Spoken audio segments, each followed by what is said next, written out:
That's the biggest protest in British history. It has to send a message to the establishment, the government. The people feel betrayed for too long, okay? We've been totally peaceful again. These lot are smashing things up, they're attacking. They are funded by the Labour government. The Labour government attempted yesterday to revoke our licence to cause violence on the streets of our capital city. They don't care about us. Their job is to protect us. They didn't try and protect anyone today. They tried to cause mayhem. The media have labelled us and slandered us. They are the best in Britain. All the people who have come here today, they're alienated, they're forgotten, they're neglected.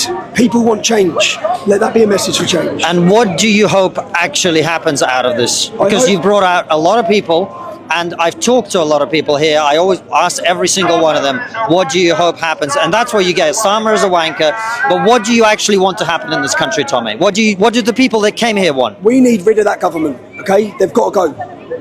They don't have a mandate anyway. Look at what they've done in 12 months. We don't have another 3 years. People are fed up. They want an election. That's what we want. We want an election. We want rid of them. And also, I truthfully believe that these numbers on the streets of our capital city will give courage to people to speak up, which is what's needed. People need to stop being afraid. Just don't care about the labels or the smears. No one cares anymore. We are at a crossroads in our country's future. Okay, our women are not safe. Our children are not safe. They are not working for the interests of the British public. It was shown last week what they've done in Epping. They don't care about the British public. We want the government who care about British people first. That's it. Look, what was the diversity of our crowd like? It's a diverse mix of people who are proud to be Britain. And at the same time, when we say unite the kingdom, there's growing sentiment against mass immigration. We want to unify all of the great community that have come to Britain and bring them together. They want to divide us, yeah? We hope that this is the spark of a cultural revolution. I believe right now we are witnessing a cultural revolution in Britain. Final question. There was a beautiful moment celebrating and mourning at the same time Charlie Kirk's assassination. I think everybody was horrified by what happened. Did you, walking on there tonight, did you fear for your life? I've feared for my life for the last 15 years. But you know what I fear for more? I fear for the entire next generation of our kids.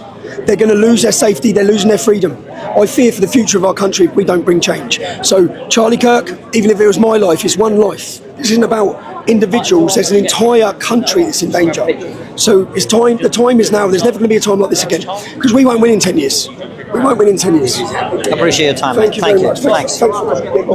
In the aftermath of what supporters have called the largest protest in British history, far-right activist Tommy Robinson delivered a fiery address framing the demonstration as a turning point for the country. Standing before thousands of demonstrators, Robinson insisted that the size and energy of the crowd should send a message to the establishment and demanded nothing less than the removal of the Labour government. This has to send a message to the establishment, the government, Robinson declared, arguing that ordinary citizens feel betrayed and neglected. He accused the Labour government of attempting to revoke protest licences and even of funding violence in the capital. Their job is to protect us. They didn't try and protect anyone today. They tried to cause mayhem, he said, while blasting the media for what he called slander against the movement. Robinson portrayed the protest as the start of a wider cultural revolution in Britain. They are not working for the interest of the British public, he said, citing recent incidents of violence as proof of government negligence. He claimed the protest reflected a diverse mix of people proud to be Britain, while simultaneously emphasizing rising public resistance to mass immigration. We hope this is the spark of a cultural revolution, Robinson argued, insisting that his movement seeks to unite the kingdom across communities, despite critics who accuse him of stoking division. The address also touched on the recent assassination of U.S.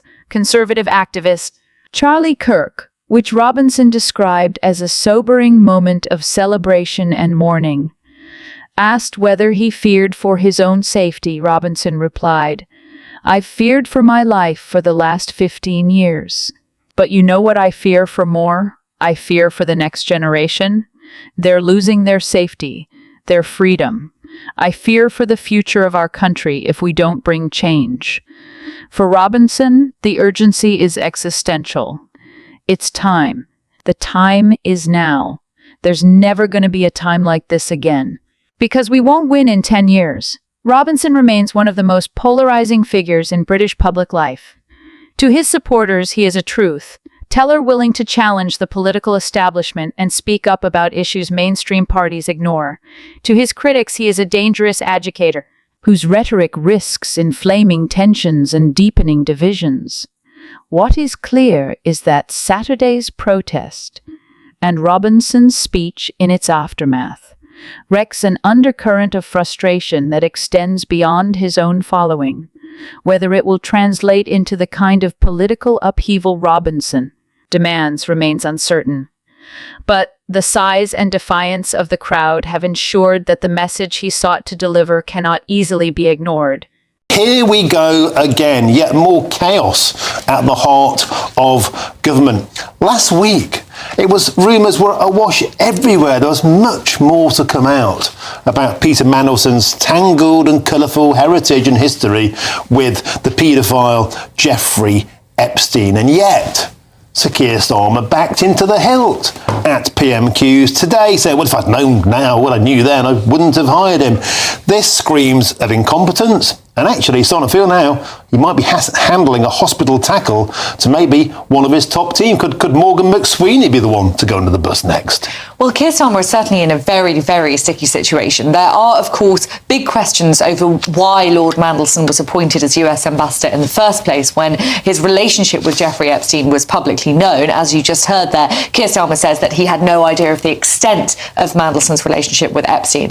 I think the more pertinent question in as far as the future of Keir Starmer goes is the exact timeline of what happened last week. So what happened, and we've spoken to the Prime Minister's spokesman this morning, is on Tuesday, the Foreign Office said that it was launching an investigation into the relationship between Peter Mandelson and Jeffrey Epstein off the back of a cache of damaging emails which had been handed to the Cabinet Office. Now, on Wednesday morning, after that investigation had been launched on Tuesday, on Wednesday morning, Lord Mandelson did an interview with The Sun, with Murdoch, essentially saying that there were more embarrassing details which were going to come to light in the following few days. And that's before PMQs. That was at 7 a.m. on Wednesday morning. At 12 o'clock midday, Keir Starmer stood up in the House of Commons. Kemi Badenoch used all 6 of her questions to ask about Peter Mandelson.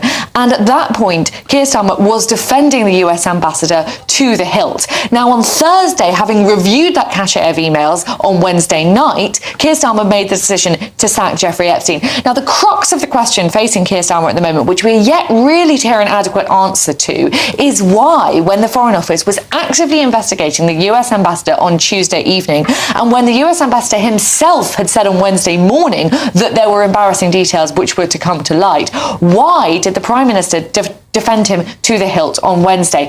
Now, the answer that we've got from the Prime Minister himself this afternoon and from his spokesman this morning is that although he knew of the existence of this cache of emails, he didn't know exactly what was in them.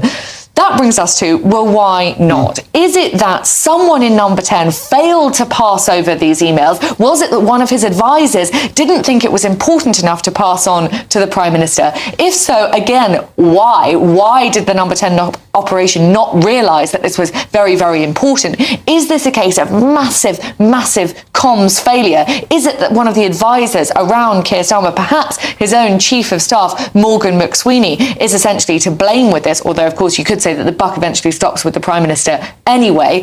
Or was it just a huge political misstep of Keir Starmer's not to concentrate on this issue on Tuesday night and Wednesday morning when it was so obvious to most of the rest of Westminster that Peter Mandelson's position was unsustainable? Either way, it took 48 hours from that briefing being received by the Foreign Office for Keir Starmer to get rid of Peter Mandelson. Why is that?